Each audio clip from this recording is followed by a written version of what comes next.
Welcome to the Jay Kim Show. This is your host, Jay Kim. I am an investor, author, and fitness entrepreneur, and for the first time in Asia, I sit down with the world's most brilliant minds in business, investing, and entrepreneurship.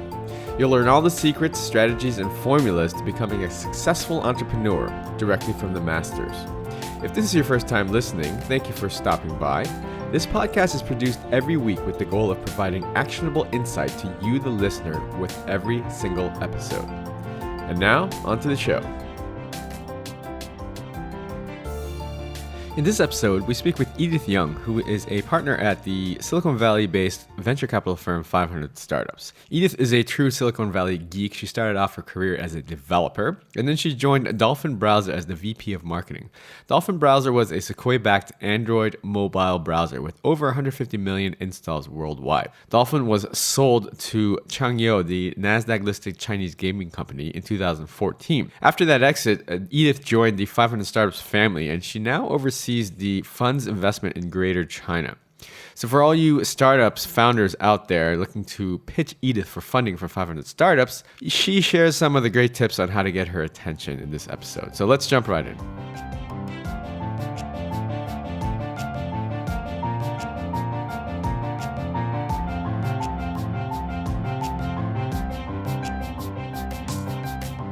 Edith, thank you so much for joining us on the Jay Kim Show. We are very happy to have you. For our listeners here, I know that you are from Hong Kong and you are very familiar with the region, but for our listeners that are tuning in, can you please give us a little bit of background? Who is Edith Yeung? How do you make a living?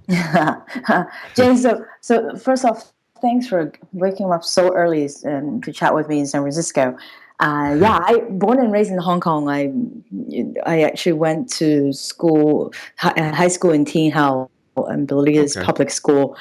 And yeah, my parents are still there. I love Hong Kong, and I have the Hong Kong blood in me. Yeah. But I actually moved to the U.S. a little bit the other way around, about almost now 23 years ago. Came here for actually high school, and then stay for universities, and moved to the Bay Area actually since '98. Been in Silicon Valley for a long time. So my background is actually I started as a developer. Doing a lot of coding, working with a lot of enterprise companies. I spent 6 years with Siebel System, which is a CRM company, and did a lot of different implementation around the world for Siebel. And then Oracle bought Siebel. So I went to Oracle. After that, I just thought, oh man, this is such a huge company. I think at the time it was like 100,000 people company. I thought it was too big. And then I left and went to Autodesk. Autodesk make AutoCAD. So anyway, I did 10 years mostly enterprise software, and I thought, wow, man, enterprise is interesting, but it's so boring. And I felt like it's time for me to move on and do something else. Then completely by accident, because at the time I felt like I really needed new sets of friends, because all my friends were so happy working in enterprise. And I started this meetup group in San Francisco. Actually, that's how I met Dave McClure and a lot of sort of investor and entrepreneur in Silicon Valley, was because I started hosting my own meetup group, and sort of grew that from 5 people to 10, 30, 100, 300, 800, turned into a conference business. Almost by accident. And did that for a couple of years, and then I realized... Which year was that you started this meetup? That was like 8 years ago, long time ago. This is before 500 Startups even existed. Right, so it must have been like 2008 ish. Yeah. 2008, 2009. Yeah. I think I met Dave around the same time, because he was one of my speakers. That's how I got to know him. Oh, right. And sort of kept in touch the whole time.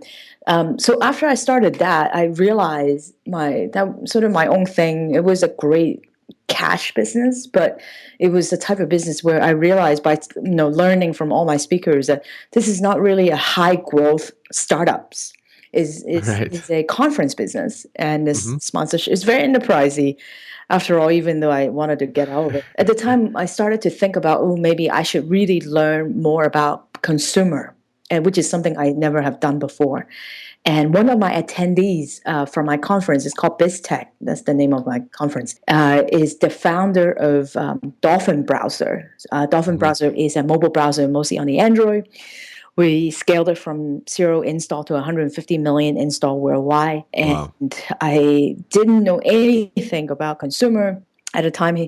And the founder showed me, his name is Yongzhi, and he very geeky, Microsoft engineers, all his teams are from Microsoft, and he's from mainland China. And there's Right. all these things I don't know anything about, but he was really diligently wanting to learn about US market Right. and just keep coming back to the States. I met him every month, and finally after 6 months he went to me, he said, you should really join my company. And I asked him, why would I care? Because I have my own thing. And he basically convinced me that he's going to be the next Jerry Yang of Yahoo, because they have the Nice. same last name. And actually, I also have the same last name. So I Right. figure, you know, this could be a really interesting ride. Will be able to learn something that I've never done before. Right. And we were very lucky. So I joined, and then a couple months later, we raised Series A from Sequoia, Matrix Partners, and Qualcomm. Wow. And it was a great ride because so the whole time it was, the structure was a product and engineering team in mainland China, in Beijing and Wuhan, and I was running all the non-China business, particular focus on user growth and monetization. And then we sold a company now 2 years ago now to a Chinese gaming company called Changyou for 179 million. And then I It decided, just listed that company on the U.S. stock exchange, right? yeah, it's Nasdaq listed, Yep. a couple billion market cap. Mm-hmm. I do okay. So it was a great journey. That's amazing. That's amazing. Yeah. Yeah, so when Jay, when you and I met, I guess, a few years ago, I was still working on Dolphin. Yep. It was a big learning curve for me, but I'm so glad I did, because I actually didn't know anything about, raising money, like dealing with VCs, and it's really through all the Dolphin experience. And during Dolphin years, and one of the reasons I think why I started to get involved early on with some of the 500 startups activities was I really wanted to learn angel investing. And my expertise at the times, I realized, okay, I really understand mobile user growth. Wanted to really invest in things that I understand. So that was sort of the beginning of it. Right. So during my Dolphin years, I did a handful of angel investments, and thought that, wow, this is so fun, because I can put my brain in different places but I can still apply in things that I know and add value. Right. And so, yeah, 2 years ago after the acquisition, I basically went to my CEO and said, it's time for me, and let's pull our resources together. So the Dolphin founder was my first LP for the mobile fund. Excellent. And we do a lot of deals and look at a lot of companies together, and still continue to do so. And yeah, so it's been a great fun. And now what I do for a living is I invest, and for the last 2 years, being as part of 500 startups now, I have done 35 investments so far. Wow. And I would say still majority of them are in the US, in Silicon Valley. Lately, I have to say, my biggest epiphany, as I mentioned earlier when I first started, first off, no investor will admit that they don't add value, Right. right? And everybody Of want to course. add value, Yep. and everybody want to invest in things that you understand. But I have to say, my biggest epiphany after 35 deals is, if there are certain companies or industry I know too well, it's probably too late for me to invest. Interesting. That's an interesting metric. Yeah, I mean, that's one of those things that every investor is like, oh, well, I like to do more than just give you my money. I like to, give you my resources or add value, right? That's just the Yeah, line that people say. Yeah, that's an yeah, interesting metric that you use. yeah. And I think for me, is because I do early stage, I should make sure that I'm always on the cutting edge of technology, especially being in the valley. And I'm just so constantly fascinated by things that it amazes me. Yeah. Lately, I've been spending a lot of time learning Well, again, it's all buzzword, right? So Dave likes to make fun of me sometimes, like chasing after all these buzzwords, investments. But well, we can argue about that all day long. But it's definitely fascinating, like looking at sort of the growth of. Last year, the buzzword is definitely all about VR AR, Yep. and I think this year the investment dollar will go down for VR for sure. Right. And Right. another buzzword lately is all about AI related things, machine learning, deep Yep. learning. But to me, I'm also very pragmatic about all this, which is if you have no data, there's no AI. It's just name of the game. And I focus a lot more like vertical focus business problem rather than generic AI.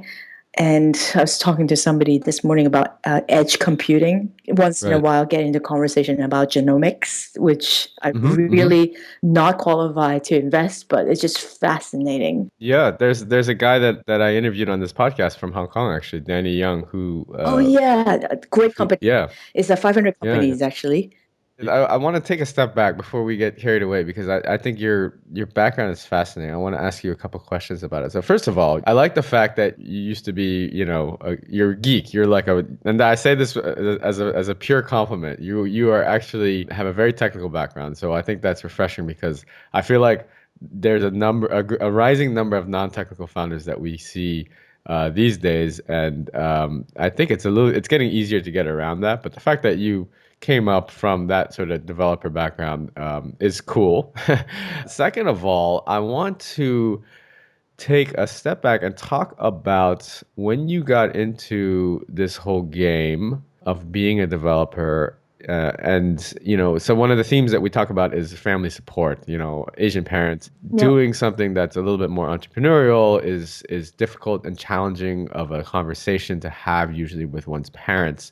Was it a conversation that you ever had to have with them, or were they happy? Were they supportive of your career decision? I love that you asked that because after I quit Autodesk, before doing investment, when I started that meetup returning the conference Yep. business, my mom had no idea. My parents have no idea that I even quit my corporate job. Right.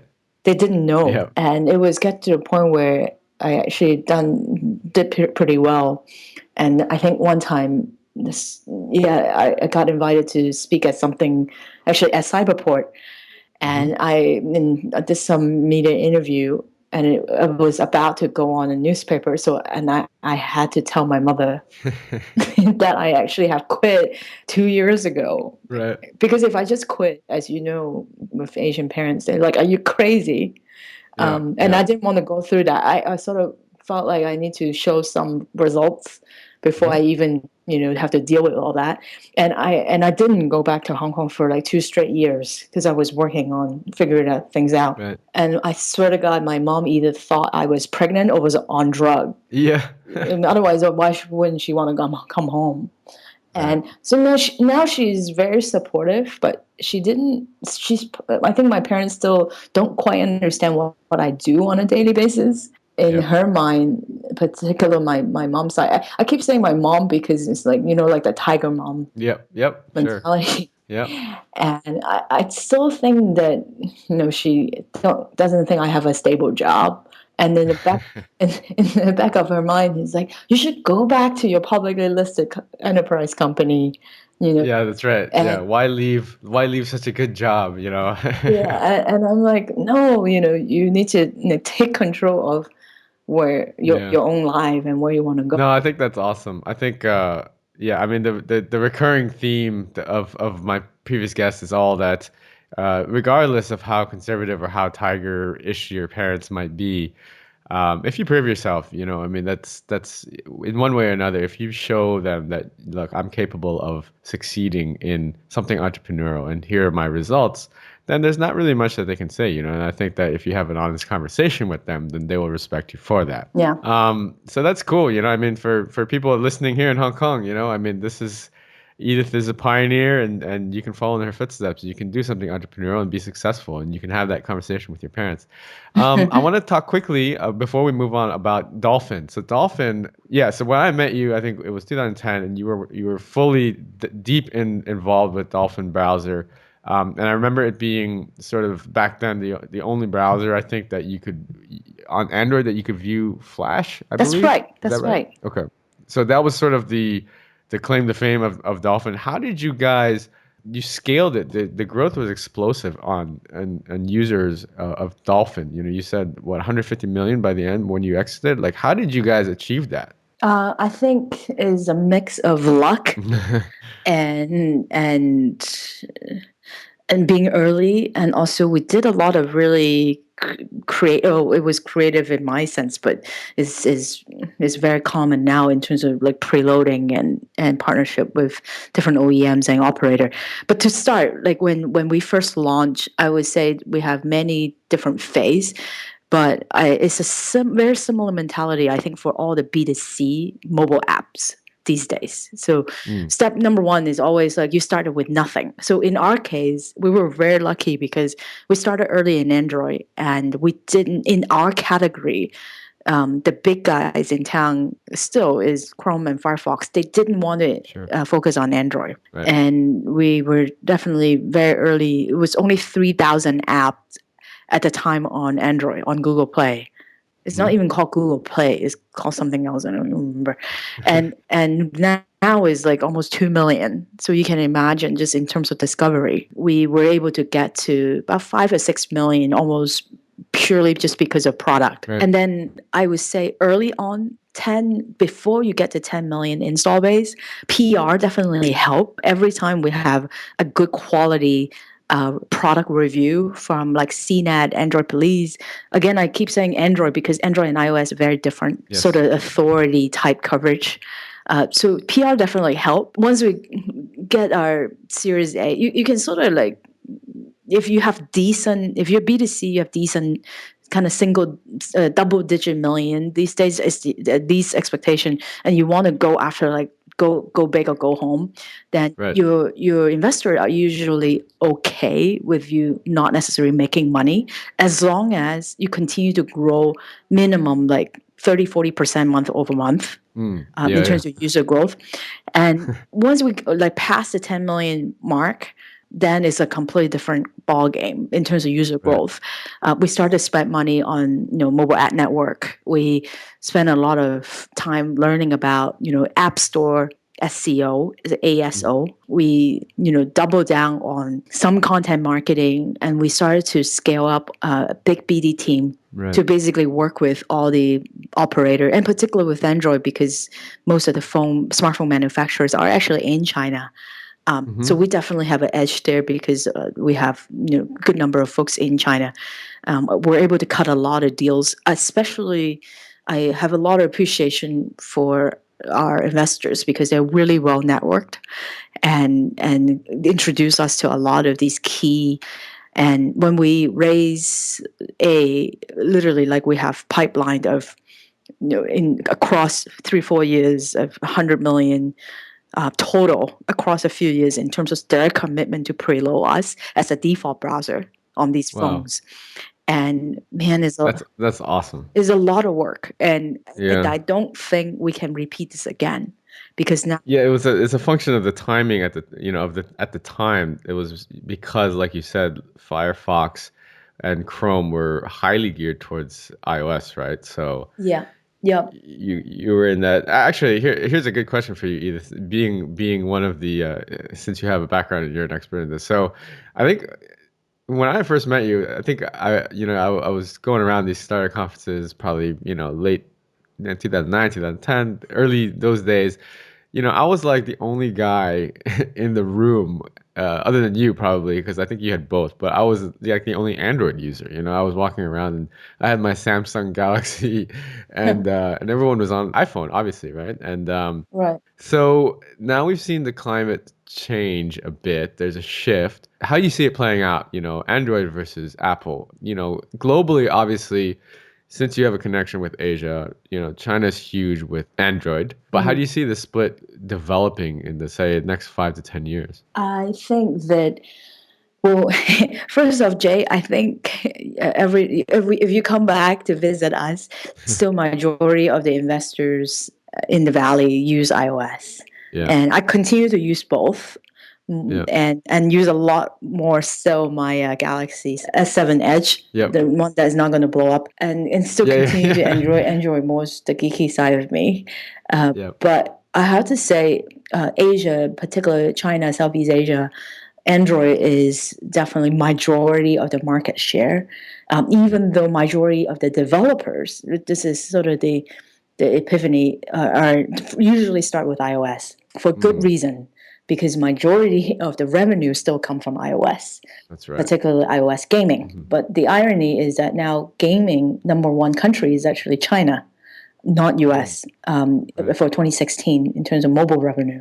So Oh, there's a lot of sort of go back and forth in terms of what to focus on. So here's my 2 cents. Depends. Everything is depends hmm. on what category of B2C apps that you would like to work on. Right. And also, of course, your cultural background. If I'm talking to a game developers, they hesitate and not necessarily want to think about Asia a few years ago because ARPU is so high in the US. Yep. You can definitely get away with it, like without thinking about it, and still make amazing revenue. But I have to say, recently, a lot of game developers, they may not care before they start to think about it, and they may not know, but they still would find a publisher in mainland and sort of work with them and rev share with them, and at least have somebody, to sort of take care of that market on their behalf. Right. So that's one area. If you're talking about music worldwide, I just don't believe in anybody because there's already like dominant player in both world, Yeah. and you really need to know how to operate. Actually, both for gaming and music, and majority of the sort of B2C content related categories all about operation. It's not just Mm, about building the app. right. I think a lot of developers sort of miss that. It's not about the technology is quite proven already. So I don't believe that just like another cool feature is going to make it. It's Yeah. Yeah. all about operating. And then I Mm, would say I have a handful of friends where so quite active and doing utility sort of productivities. hmm. Hmm. Again, those very, very hard making money. Yeah. And it's a similar category like social communication. Um, Having said that, I still have more friends, more than Lon and others messaging app, which I don't know. I'm very jaded in that sense. Uh, but it's all about thinking through frequency of use and your ability of operating various different apps, and think about like how you will be able to within 12 months be able to claim at least your number one in sort of category in certain region. Right. Right. I think without that it's very hard to say, hey, you don't want to be like the number five of anything, right? Yeah. That's right. You That's right. want to be top two, and yeah, it's just It's tough. such a crowded space, such stiff competition right now, and particularly in that in the app mobile space. So yeah, you're right. You have to just go for the top if you're going to survive. So so thank you for that, Edith. So let's fast forward now, and you mentioned after Dolphin, you started the mobile collective at 500, but then now you have kind of taken over is it the Asia regional investing portfolio? Yeah, so I recently, our good friend Ray Hmm. moved on and wanted to start something new on her own, which I'm very excited for her. So yeah, so I am overseeing China, Hong Kong, and Taiwan for 500 startups. Right. And we have about 35 investments so far in this region, and definitely want to do more. And also have done quite a handful of really good investments so far. Hmm. And you mentioned Danny Young, and he's one of our Yep. portfolio. He's awesome. Very do some groundbreaking stuff. I'm very Yeah, excited yeah. about that. And then recently, some of my own investment, Day Day Cook, Oh yeah, Norma. Norma, She's Yep, she's very well known here in the Hong Kong scene. Yeah, so Norma is great. I met her a couple years ago. Definitely a go-getter.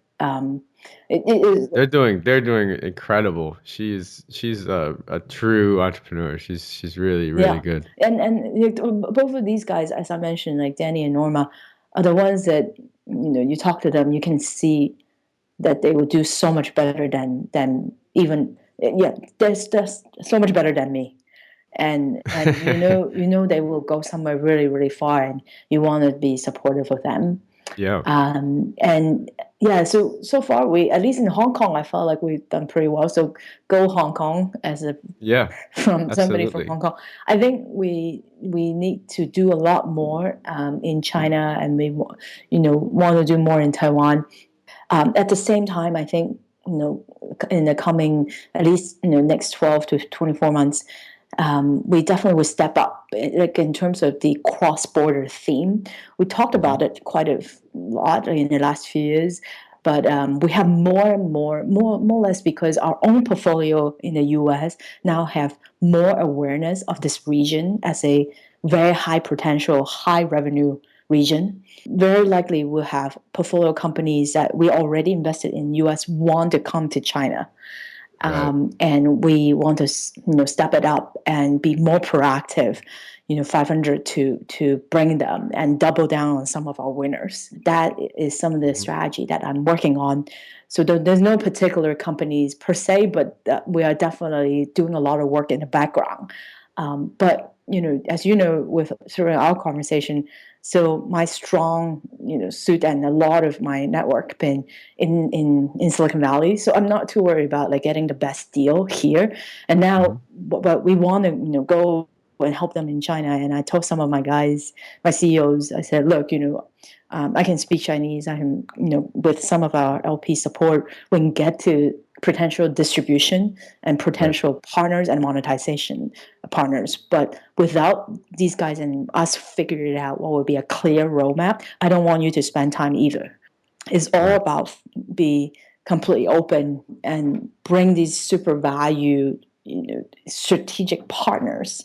That's the key thing. I feel like a lot of the U.S. company go to China, um, don't just want to go without really understanding the landscape. Oh yeah. Oh yeah. Still, even now, I mean, when I came here 10 years ago, everyone was like, "Oh, I just want to get into China. It's easy, right?" And still, 10 years later, people are making the same mistakes, having the same struggles that they had, because they just don't understand it, right? Yeah, yeah, exactly.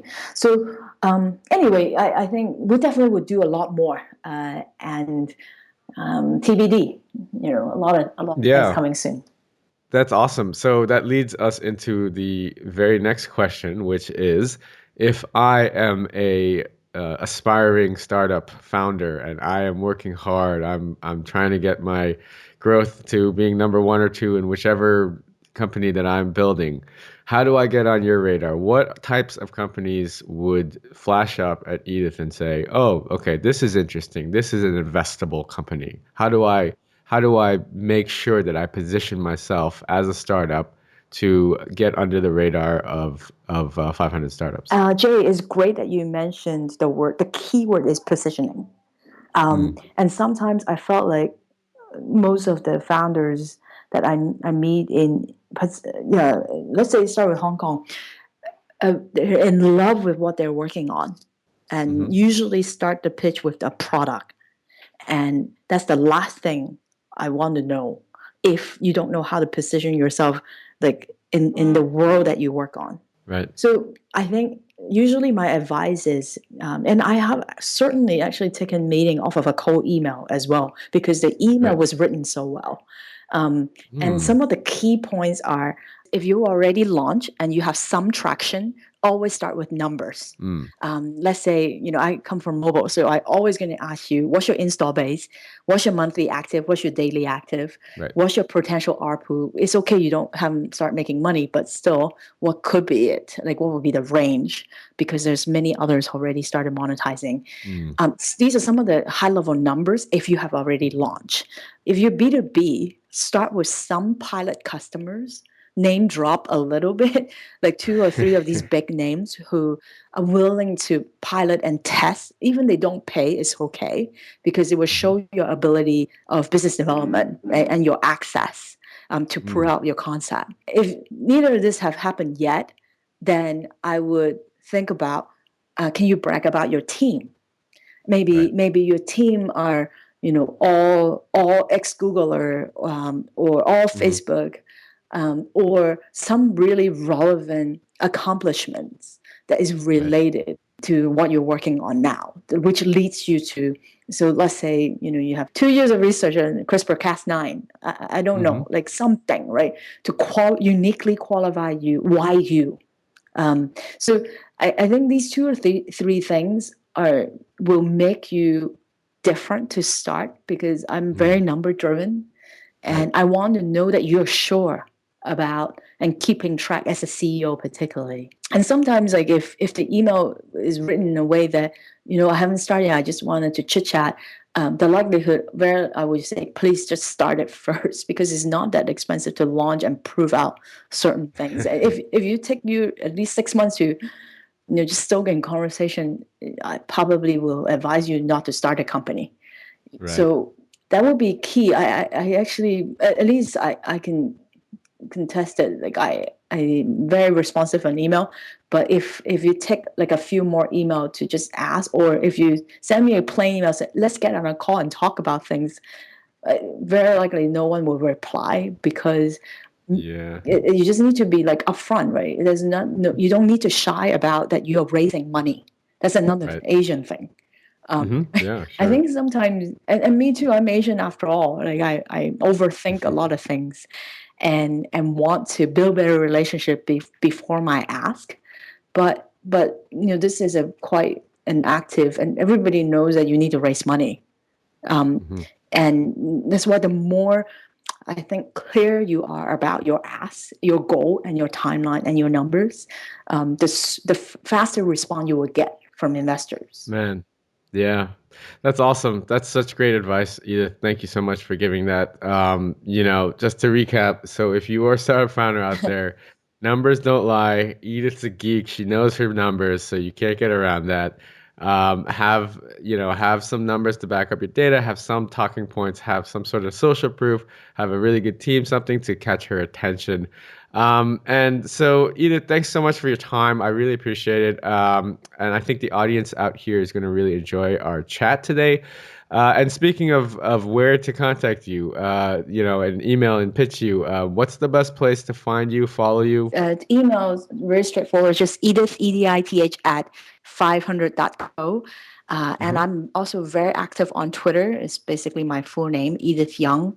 And then last but not least, a really quick plug.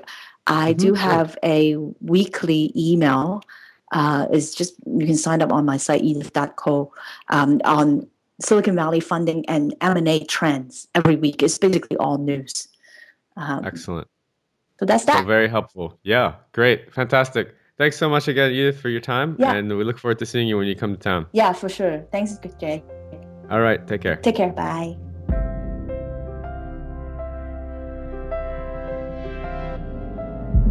I hope you enjoyed today's episode. All the show notes and links can be found over at jkimshow.com. Come back often and make sure you subscribe, rate, and review. Don't forget to join us next week for another exciting episode of The Jay Kim Show. I'd love to hear your comments. You can find me on Twitter at jaykimmer, JAYKIMMER. See you guys next week.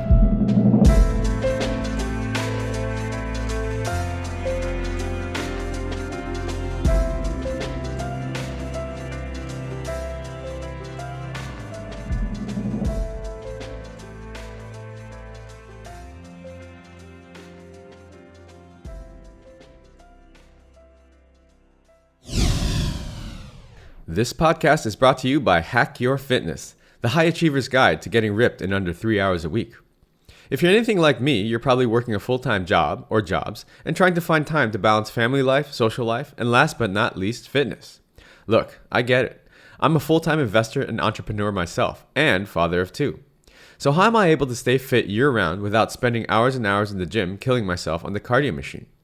After struggling for the last 15 years trying every workout and diet under the sun, I finally designed a system that allows me to achieve and maintain single-digit body fat for life in under 3 hours a week.